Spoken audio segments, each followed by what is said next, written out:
Every morning, I woke up to the sound of the alarm at 6:30, knowing that the day ahead would be filled with familiar tasks. Life with Jake, my husband, was stable and predictable. We lived in a cozy house on a quiet street in Boston, where the neighborhood knew each other well. Our evenings were spent together over dinner, discussing our future plans. But deep inside, I felt like something was missing. Something essential was slipping through my life grasp of happiness. When my younger brother Oliver decided to stay with us for a few months after finishing college, I didn't anticipate how much our lives would change. Oliver had always been the life of the party. His energy and cheerfulness were contagious. I was happy that I could spend more time with him, help him adjust to adult life, and enjoy his stories from his college days. The first few days passed peacefully. We cooked dinner together, strolled through the park, discussed the news and our plans. Oliver talked about his dreams of opening his own cafe, inspiring me with his passion and confidence. His presence in the house added freshness and joy to our evenings. But I couldn't help but notice how often he smiled at me, how his gaze lingered on me a little longer than usual. One warm summer evening, we decided to have a barbecue in the great backyard. Jake was busy with work, but still managed to keep up with the conversations and jokes over the phone. Oliver and I took care of the food preparation, then spread out a blanket and sat on the terrace, enjoying the sunset. The sunlight played on his face, making him even more attractive. We laughed, shared stories, and I felt something warmer than just familial affection beginning to grow inside me. Gradually, I found myself thinking about Oliver more and more often. His laughter, his eyes, his caring nature, these things started to take up a significant place in my heart. I tried to deny these feelings, convincing myself that it was just a temporary emotion brought on by his presence. But with each passing day, they grew stronger, leaving me in a state of inner conflict. One evening, when Jake was working late due to an urgent project, Oliver and I were left alone at home. We were sitting on the terrace discussing his future plans, when suddenly, he turned to me and said, "Mia, you've always been a role model for me. I admire you more than words can express." His words took me by surprise. I felt my heart start to race, and for a moment, I was speechless, trying to understand what he meant. Embarrassment and growing tension hung in the air between us. The night fell over our house, leaving us both deep in thought. After that evening on the terrace, everything around me seemed the same. But inside, everything had changed. With each day spent near Oliver, the sense of unease grew stronger. Our conversations were just as easy and casual, but now every interaction was filled with invisible tension. I tried to remain calm and pretend that everything was within the bounds of normalcy, but I knew that wasn't true. Oliver started spending more and more time with me. He offered to help with household chores, accompanied me on errands, and I couldn't help but notice how often he sought my gaze. Every time our eyes met, I felt something that made my heart beat faster. I kept telling myself that it was all just a product of my imagination, that I was misinterpreting his gestures. But with each passing day, it became harder and harder to ignore these feelings. One morning, after Jake had left for work, Oliver suggested we go to the beach. The day was warm, and I thought it would be a good opportunity to relax and distract myself. We chose a small, secluded beach where there were hardly any people. After laying out a towel on the sand, we sat down next to each other, and I felt that strange and dangerous attraction between us flare up again. "Sometimes I feel like running away from everything and starting over," Oliver said, gazing at the horizon. His words echoed within me. I had no words, and I remained silent, but his look said everything. I knew that he felt the same way I did. We sat in silence, listening to the waves crashing against the shore. At some point, I realized that I could no longer deny what was happening between us. For too long, I had hidden my feelings behind a mask of calmness and reason. Suddenly, Oliver turned to me and looked directly into my eyes. His gaze was full of anxiety and determination. "Have you ever thought about starting life over?" he asked quietly. Those words pierced me like a cold wind. I was silent for a long time, not knowing how to respond. My heart was pounding so hard it seemed he could hear it. Sometimes I whispered, avoiding his gaze. I didn't have time to realize how he suddenly was so close to me. His hand touched my cheek, and I couldn't push him away. Our lips met in a kiss that was brief but overwhelming. That moment was filled with the emotions I had been missing in life. In that instant, everything inside me turned upside down. I knew it was wrong, that I had crossed a line I shouldn't have. But at that moment, I couldn't help myself. The kiss was brief, but it spoke more than 1,000 words. It was a confession of what we both felt, but were afraid to admit, even to ourselves. When the kiss ended, I abruptly pulled away as if, suddenly realizing what I had done. Oliver looked just as shocked. We both sat in silence, breathing heavily, trying to comprehend what had just happened. When I looked at him, I saw the same emotion in his eyes, a mixture of fear and despair. The drive home was filled with the silence that seemed unbearable. I tried to convince myself that it was a mistake, that I needed to forget about it and return to my normal life. But I knew that now that was impossible.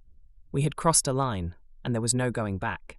That night, lying in bed next to Jake, I couldn't sleep.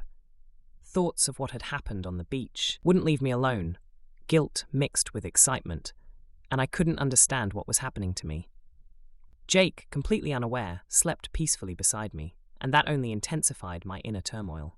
With each passing day, the situation became more and more unbearable. Oliver continued to be around, and our silent agreement about what had happened made our interactions even more tense. Every glance, every gesture was filled with hidden meaning. I felt as though my life, once so calm, was turning into a storm that I could no longer control. One evening, when Jake was working late again, Oliver approached me in the living room. He sat down next to me and quietly said, "Mia, what's happening to us?" There was genuine concern in his voice. I knew I couldn't avoid this conversation, but the words were stuck in my throat. And before I could respond, he leaned toward me again. His hand found mine, and in that moment I realized that we were both being drawn into an abyss from which we would not be able to escape. After that kiss on the beach, and the subsequent conversation in the living room, a silence settled between Oliver and me, filled with a sense of inevitability. We both understood that we had crossed a line that could never be erased, but neither of us dared to take the next step. I tried to convince myself that it was just a moment of weakness, that nothing like this would happen again. But every time our eyes met, I felt a fire inside me that I could no longer extinguish. The house was filled with a tense atmosphere. Jake didn't notice the changes, too absorbed in his work. He came home late, and our conversations were reduced to mundane questions about work and household matters. I tried to behave as usual, but every innocent word from him was like a knife to my conscience.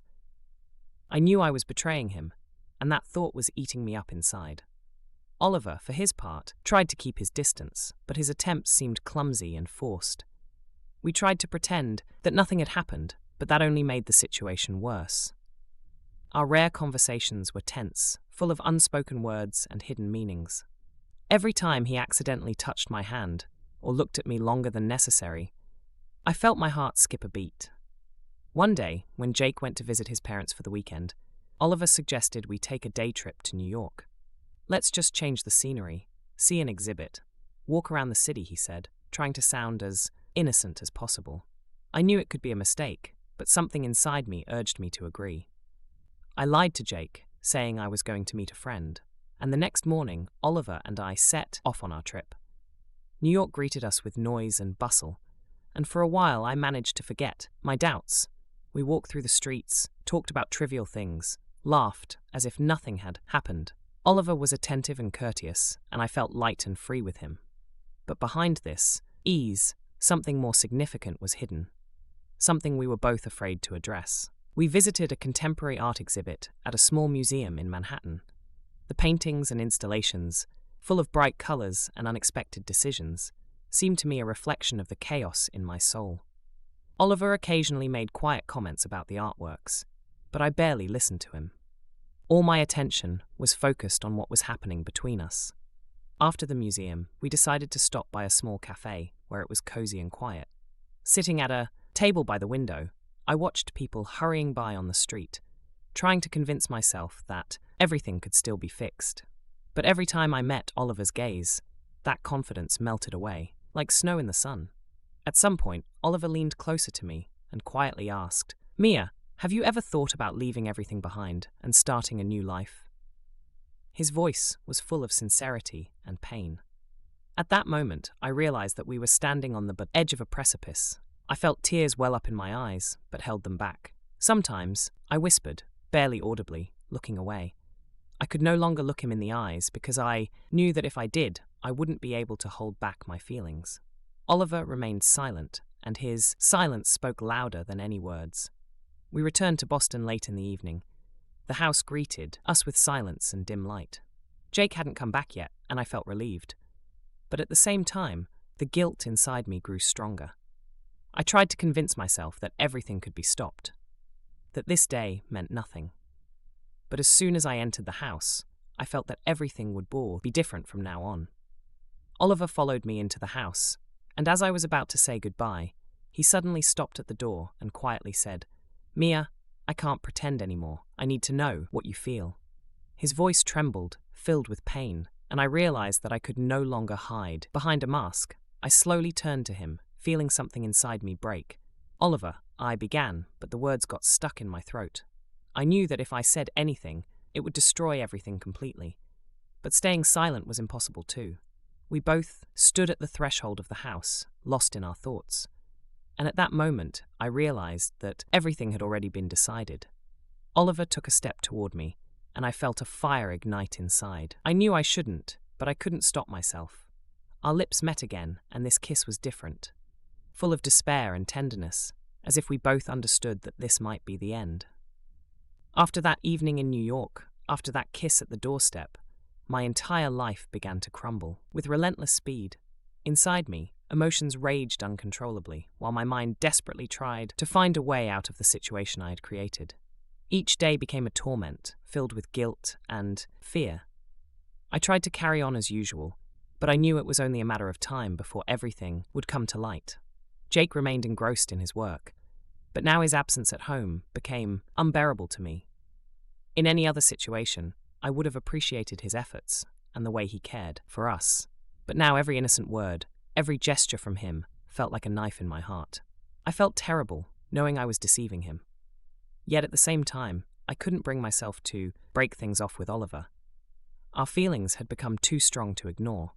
Oliver, on the other hand, started to distance himself from me more and more. We spoke less often. Our encounters were tense, filled with unspoken words. He seemed lost, unsure of how to handle what was happening between us. He was tormented by the same doubts that plagued me, and every conversation we had ended without resolution. We both knew this path led nowhere, but we continued down it, unable to stop. One evening, when Jake came home earlier than usual, I sensed that the end was near. He was unusually quiet, and despite my attempts to act naturally, he noticed my tension. We ate dinner in silence, and I felt something inevitable hanging in the air. After dinner, Jake suddenly looked at me with a serious expression. "Mia, what's going on?" he asked quietly, his voice full of concern and suspicion. I froze, not knowing how to respond. My heart was pounding so hard that it seemed he must have heard it. "Nothing? Everything is fine?" I tried to lie, but even I could hear how unconvincing it sounded. He didn't take his eyes off me, and I knew I couldn't hide any longer. "Mia," his voice was filled with pain. "I know something is going on. You've changed, and I can't ignore it anymore." I froze, realizing the moment of truth had arrived. The words were stuck in my throat, and I understood that I could no longer hide the truth. Jake deserved to know what was happening, but the fear of his reaction paralyzed me. Inside me, there was a brutal struggle between the desire to tell the truth and the fear of that destroying what little was left. "Jake," I began, trying to find the right words. "I made a terrible mistake." His face turned pale, and I saw his eyes fill with fear. "What do you mean?" he asked, his voice trembling. I took a deep breath, trying to muster all my courage. "I had an affair." With Oliver, I whispered, barely finding the strength to say the words aloud. The room filled with a heavy, deafening silence. Jake stood still, his eyes filled with a mixture of shock, pain, and disbelief. I could see the thoughts racing through his mind as he tried to comprehend what he had just heard, but it was too heavy a blow. "You, with my brother?" His voice was quiet, full of disbelief. I nodded, unable to find any words to explain or justify myself. I watched as his face changed, as his hands clenched into fists, and I realized that I would never be able to restore our relationship. "How could you?" His voice now full of anger. and he took a step toward me, but then stopped as if afraid he might lose control. I didn't know what to say. All I could do was stand there and look at him, feeling everything we had built together collapse. I saw his love for me turn into hatred, the light in his eyes fading, and the sight was unbearable. "Leave," he whispered, turning away from me. "I don't want to see you." Tears streamed down my face, but I knew this was the end. I knew I deserved it. Still, the feeling was devastating. I packed my things and left, closing the door behind me, a door that would never open for me again. I found myself a small apartment in the city centre, but the ghosts of the past haunted me there. Every day I woke up with a sense of guilt and shame, realizing that I had ruined not only my own life, but also Jake's and Oliver's.